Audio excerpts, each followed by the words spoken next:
زمانہ جاہلیت میں ذرا غور کریں، جاہلیت کے زمانے میں جو کافر لوگ تھے نا، کافر، وہ بھی بیت اللہ کا احترام کرتے تھے، وہ بھی بیت اللہ کا احترام کرتے تھے، کسی پر زیادتی نہیں کرتے تھے، وہ اس کا احترام کرتے تھے۔ اب دیکھیں کہ اس آیت میں فرمایا گیا وَمَن دَخَلَهُ كَانَ آمِنًا، سورہ آل عمران کی آیت ہے کہ جو اس میں داخل ہو گیا وہ اس نے اپنے آپ کو محفوظ کر لیا، وہ محفوظ ہو گیا۔ تو حدود حرم میں کسی کو قتل کرنا حرام ہے،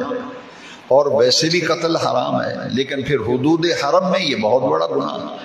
لہذا حدود حرم میں یہاں تک کہ شکار نہیں کر سکتے، شکار تو حلال ہے، لیکن کیا ہے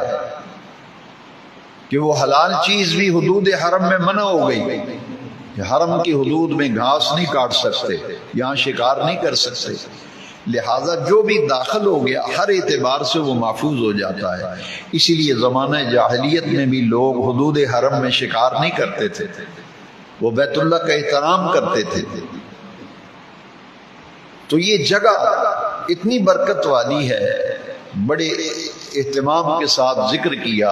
ان اول بیت وضع للناس للذی ببکۃ مبارکا وہدی للعالمین۔